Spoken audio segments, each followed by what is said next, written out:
Hello! It's me, Matchbugs. Welcome to my second ever YouTube video. This was not supposed to be my second. I filmed one a couple weeks ago, but the audio was blown out beyond repair. Beyond repair. It was very bad. But in that video, I filmed me making a couple displays with some giant golden orb weavers I had pinned, and since I can't use that footage, I'll show you what they ended up looking like because I'm really stoked on them. One in particular, I think, turned out really cool. But today's video isn't about bugs. I just thought I would show you some bugs. Today's video is actually going to be me talking about my experience, my journey with being a late in life diagnosed autistic person. One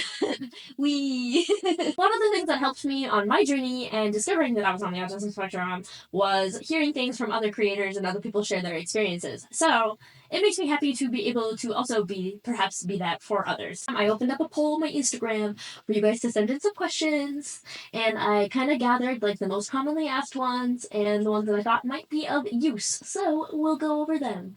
First, let me show you my displays I made. First, I'll show you this one. In the first video I made, we pinned the scorpion. And this is how one of them turned out in my handmade oak shadow box. The other one came out essentially the exact same, but I just pinned it a little different curved tail, and it was smaller, and so it went in a smaller frame. But that one has already found its home, and yes, so here's the scorpion from the first ever video, if you watched that one. Oh my gosh, my battery's gonna die. Perhaps I'll switch it out now before it does. Okay. Pause. New battery. Who dis? All should be well. Where were we? I just showed you my scorpion that we pinned in my first video, which, by the way, oh my god. Thank you everybody who watched it. Thank you everybody who subscribed. Thank you everybody who commented. My little tiny heart is just bursting. Okay, let me show you. This actually, you might not be able to see this very well from far away. But we got like a little doily that kind of gives spiderweb vibes.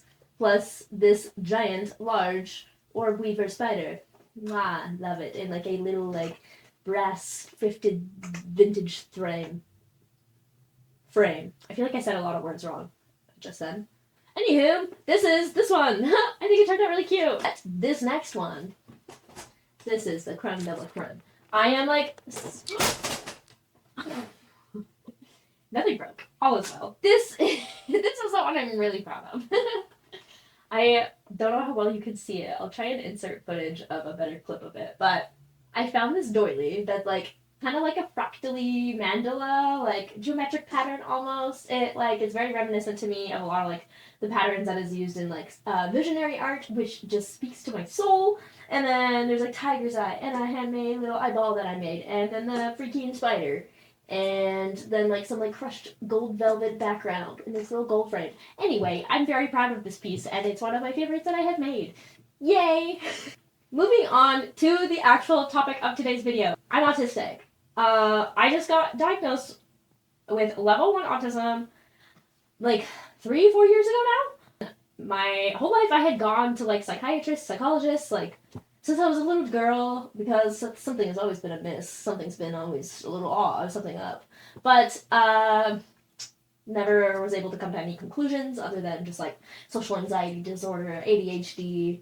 I was told at one point that I have like symptoms of bipolar, symptoms of BPD, but not enough of either to make a diagnosis, which that tends to happen a lot, or misdiagnoses of BPD and bipolar tends to happen a lot for AFAB people. Who are actually autistic. I was put on so many mood stabilizers, like I've just been on and off things my whole life, and nothing has ever made sense, and I spent so much time wondering. I'm like, I know that the way my brain works is not typical. It's not what the masses are experiencing, and I'm like, what is it? What is this? I don't understand.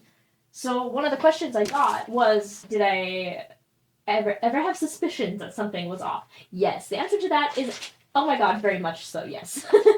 My whole life I spent, if I could count up the hours that I have spent in my head pondering what is wrong with me, if I had a nickel for every hour, my god, wealth. I would be abundant in wealth. Another question. They're kind of splattered randomly, so I'll try and like weave them in a way that makes sense in a linear format. How did I first become aware? How did I first suspect it? An answer that is becoming more and more common is from social media. From people sharing their experiences. There was one time I came across a video. It was a YouTube video, I think, and it was like unsuspecting like signs of autism in girls, and I was like, oh, let's watch this, and I was like, interesting.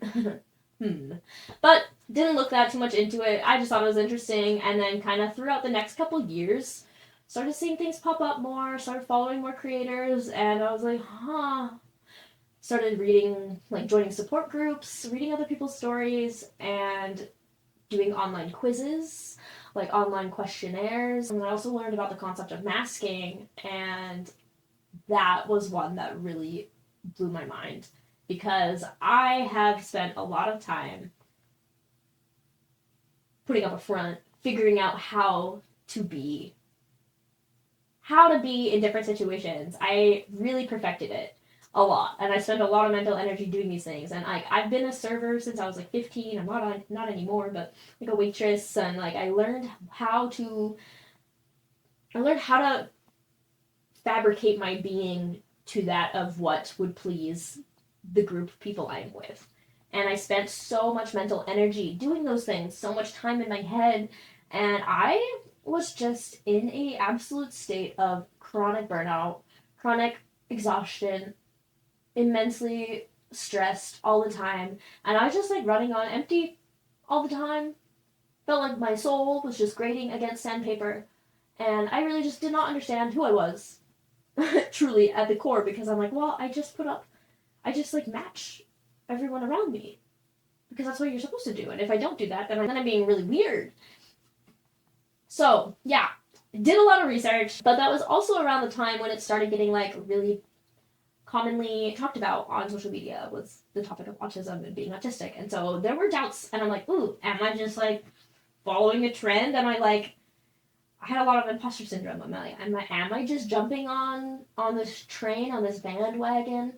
So I kept the idea in my head for a little while that I might be on the spectrum, and I really wanted to seek out a diagnosis. And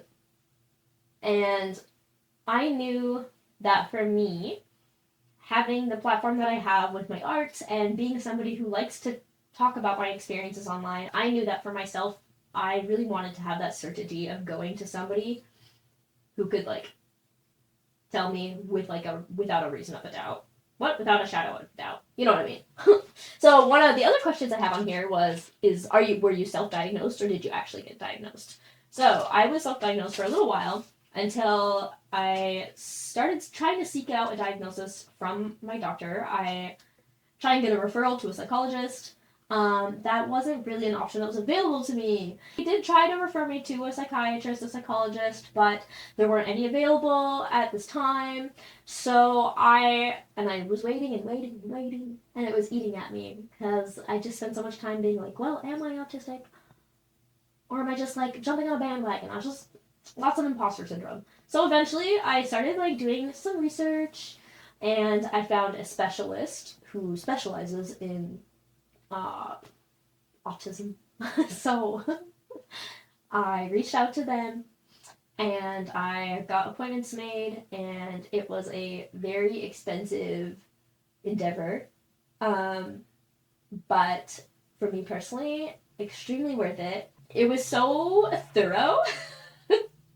It was so thorough. And I ended up coming out with like a 42-page assessment report. Yeah. That's the path that I went on. It's obviously different for everybody. Not everybody is in the space where they can afford an expensive diagnosis. Not everybody is in a space where they can be seen. Like, there's a lot of things like that. But I ended up going down that route. Yeah. Okay. Let's do this one. What were some clear signs that I didn't know meant I was autistic? I didn't know that I was overstimulated. I didn't know what overstimulation felt like. I just knew that when I went into a grocery store, or that when I was out in public for too long, I became rude. I became unpleasant to be around, and I was uncomfortable existing and I didn't know how to regulate myself. I just thought I had really bad social anxiety. I didn't know that I was overstimulated. I didn't know what that meant. I didn't have the terminology to apply that to my own experience. So like, yeah, being in crowds where it's like so much light, or there's so many people around, there's just a lot of information to process. Like, I would be uncomfortable and I'd want to run away. I remember as a child being in like big stores and wanting to like run and hide in the clothing racks. So bad. I'm like, I just want to go hide in there. I just want to hide and be like sheltered. Very autistic of me. Another thing, I've always struggled with speech. I obviously have like a little something something to my like the tone and the cadences of which I speak. I was in speech therapy as a child, didn't work. There was like a few other smaller things to do with like motor function things as a kid, like little things here and there. As a child, I had like a lot of meltdowns, but again, I didn't have the terminology of it being an autistic meltdown. I just thought I was a very, very angry child. Gym class. Gym class was the worst. It's so echoey. The lights are so fluorescent. Their shoes squeaking. I would have so many meltdowns in elementary school in gym class. But I remember like, feeling like that. And like hyperventilating, and I don't know what's going on. It stopped recording. I don't know why. I can never tell if it's focused. Anyway, more clear signs that I didn't know meant I was autistic. Black and white thinking, being very logistical in the way that I process information, the way that I see things. Taking things very literally. Taking things literally and missing things. I've always had a lot of social struggles and not understanding social cues, not understanding like the unspoken social narratives and unspoken social rules. I've always struggled with that immensely. I always struggled with making friends as a kid. Those things have just never really come naturally to me. I've always felt like an outsider, like looking through a window at people like so seamlessly and effortlessly interacting and knowing how to do it. And like, it's like they were given this book of guidelines and instructions that I've never been given. So it's just this like constant feeling of like not understanding. More clear signs. I could go on and on about this part, honestly. Before I went in for my assessment to get diagnosed, I literally wrote a paper. That in and of itself is like such an autistic thing to do. I wrote a paper on why I think I'm on the spectrum, and like I dug out all of my like life experiences as a child and all of these things that like lead me to believe that I am on the spectrum. Let's do this one. How do I navigate the workplace, mainly socializing? So this one is a little tricky because it doesn't really fully apply to me where I am now in life because I am self-employed. But it definitely affected the workplace a lot, especially being a server. That was really hard socially. It was really hard overstimulation-wise, sensory-wise. When I started to have an idea that I was on the autism spectrum, that was when I kind of realized that serving was really wearing me out a lot. So I ended up like completely switching paths of life, and I found a job where I was able to let my nervous system relax. And that has been a really difficult journey in and of itself, but one that has been really, really, really fulfilling and rewarding. I started to realize that even though I can, doesn't mean that I should. I can like just grin and bear it and get through things. But I firmly believe it's taking years of my life. So I found a job that allowed me to not have to socially engage with people, at least not on the scale that I was before. Also, when I got my assessment done, when I got my diagnosis, in my like assessment report, there was a section that went over like accommodations that I should be allowing myself, accommodations that I should be advocating for. I really do recommend, when possible, if it's of that much importance to you, to go to a specialist if you can. Like the amount of resources that I got from that experience was really quite incredible. But I started to learn my like signs and signals of my body and like, oh, okay, this is what it feels like when I'm starting to get overstimulated. This is what it feels like when I'm starting to get overwhelmed. And then it's like, okay, instead of just powering through it, no, actually, let's take a break. Let's take a break. Let's stop. Let's like go take a breather. Let's do some mindful breathing. Let's do some like nervous system regulation.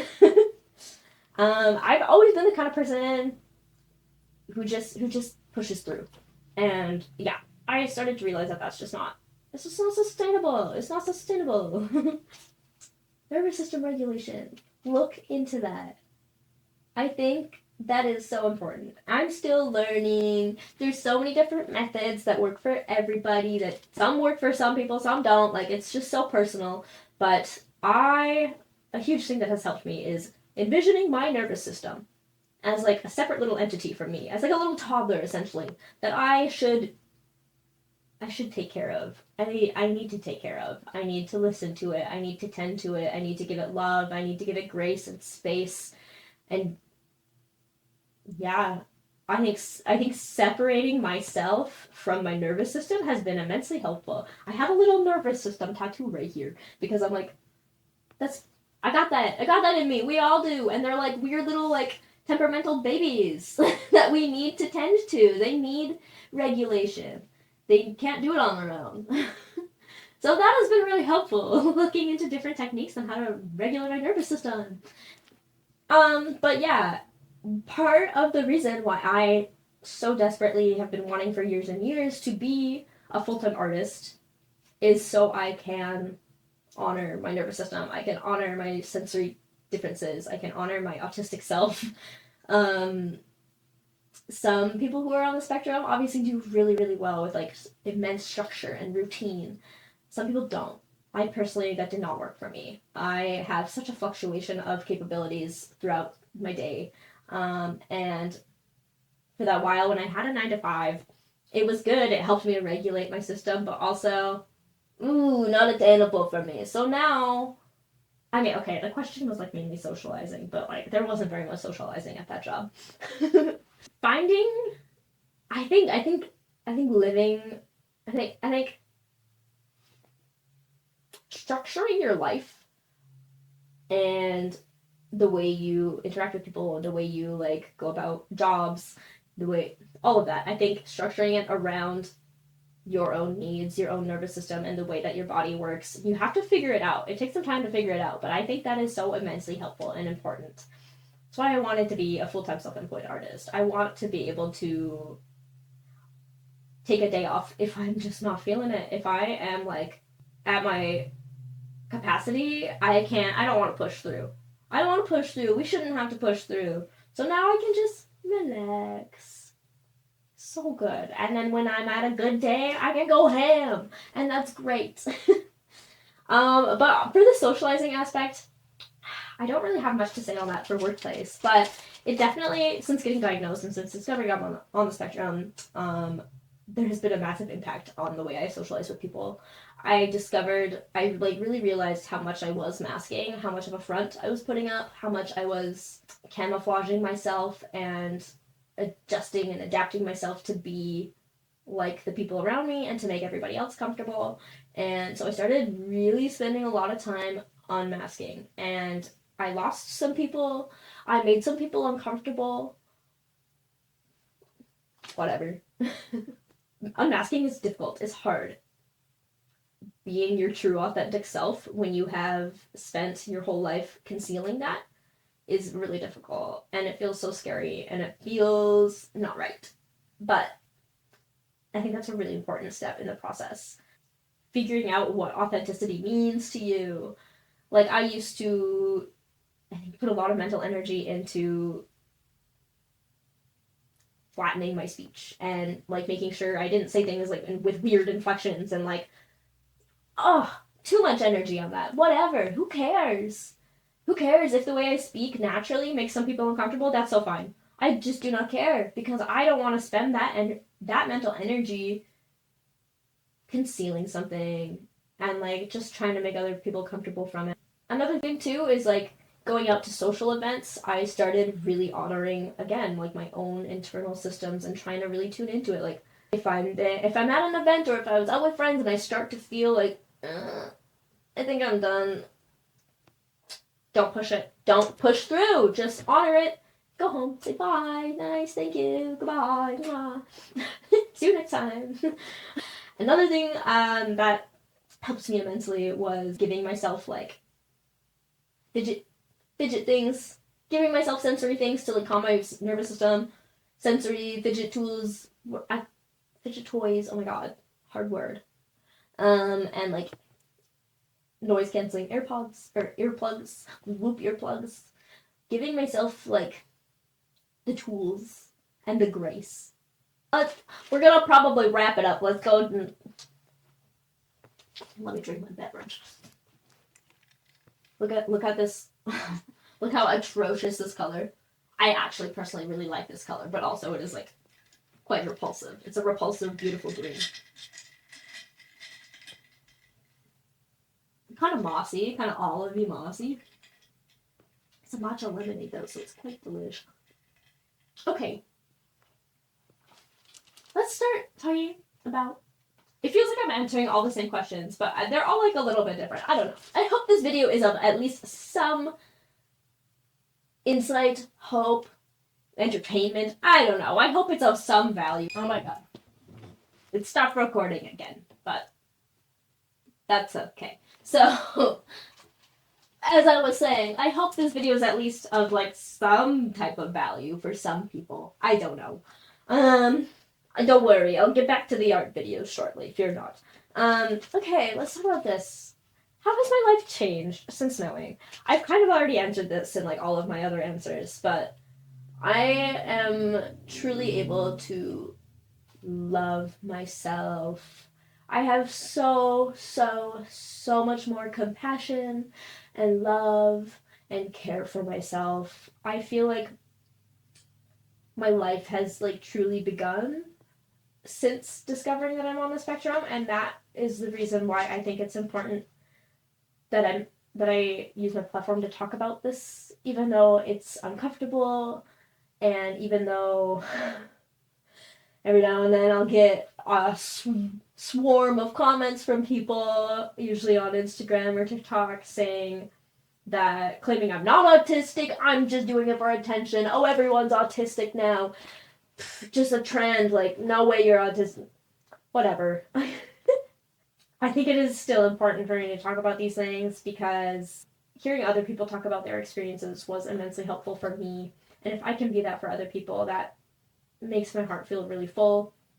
And yeah, I truly feel like I was not able to fully love myself before I knew. It was just always like, what's wrong with me? Why am I like this? I'm a monster. Now I have so much more compassion and understanding and care and love, and I can do the things. I have the framework of knowledge of how to help myself and the tools that I can use and like the supports that I need. I know how to advocate for myself. I can't even put into words how much it has changed my life for the better. I could cry, honestly. I could cry about it right now.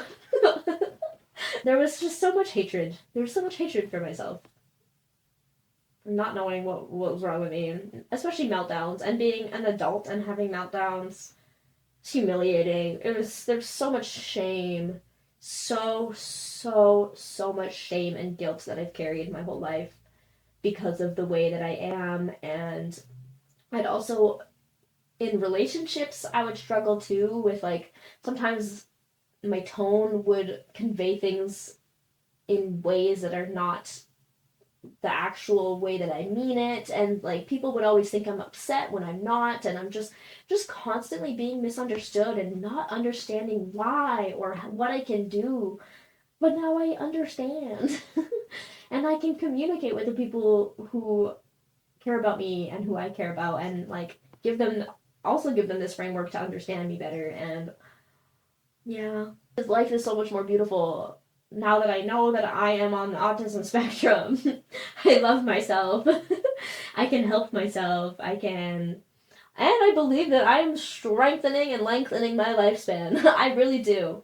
You know, I've seen people, I've seen like family members struggle with a lot of these things, but just keep on trucking, keep on pushing forward.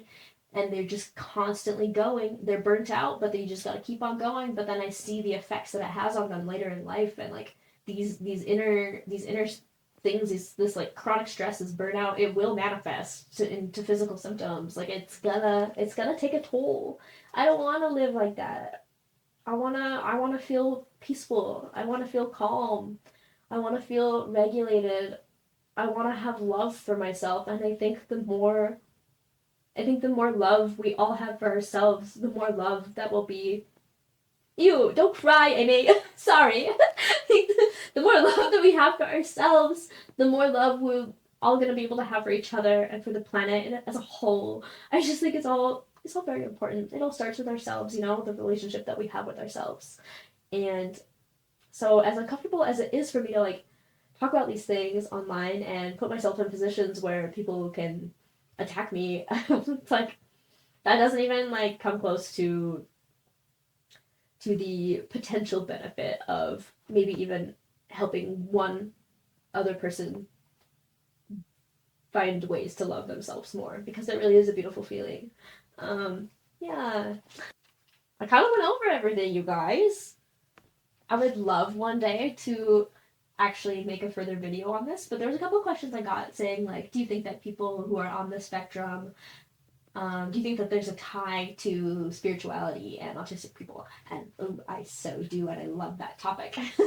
I know like the telepathy tapes have become like a pretty like talked about thing recently. I still have not listened to them. I have not listened to that, but I do firmly believe that like a huge part of being autistic is having this like innate and ability for pattern recognition, and we live in a pattern based fractal universe. And so, oh my goodness, I would love to make a video about that sometime. I geek out on that stuff. So I think that's really cool. But I pretty much covered everything. There's another question. What was the first thing I changed to adjust in everyday life? I feel like I kind of went over that. Like, just giving myself permission to say no to things, giving myself permission to stim. Oh, and giving myself permission to be weird about it. That's something also. Ooh, I'm glad I remembered that. That's something that I did, that I do, that has helped a lot. When I'm home alone, I feel like I might have a lot of energy in me. Get weird about it. Stim, I'll flail around, I'll dance around, I'll just move around intuitively and just get weird. It feels good. It feels good for your nervous system. I promise you. It's like, wait, what am I doing? But just do it. Give yourself permission. It feels good. A lot of the things that I changed was just giving myself permission to do things that I always felt I couldn't do, or I shouldn't do, or I didn't know I could do. Don't be ashamed to wear earphones or headphones out in public. Don't be ashamed to be flapping your wrist. Don't be ashamed to have your little fidget toy. Don't be ashamed to say no. Don't be ashamed to excuse yourself from a social setting. Don't be ashamed to advocate for yourself. Yeah. Okay. I feel like my little sentiment about loving myself and loving other people should have been at the end. Maybe I'll switch it around in editing. Who knows? I think maybe that's it. Maybe that's it for the video today. Wow. Thank you all for being here. I very much hope to be able to make more videos more frequently. I've had a good handful of people ask hey, are you gonna make another YouTube video? And that is just so kind. And the way that my first one was received was just so special. It made me feel so good, and it's hard to put myself out there, but this little journey that I'm on as Mushbugs has been the most beautiful, fulfilling thing in the world. Thank you for being here. Thank you for, if you subscribe to me, thank you for subscribing. If you don't, but you're, I don't know, thinking about it, go ahead, do it. Why not, right? Also, maybe comment, smash that like button. I also have my Instagram, Mushbugs, And my TikTok, Mushbugs. I don't really post on my TikTok too much anymore. More frequently on Instagram. And my website is mushbugs.com. And if you don't know who I am, I'm Mushbugs. I'm a polymer clay artist and an insect taxidermist and a self-employed artist and reality creator who's carving my own little path to live a life of love and abundance. I want us all to freaking feel that way. I just want us to all be happy. Peace on earth. Okay. I hope you have a great day. I hope that this video was of value. Mwah! Bye!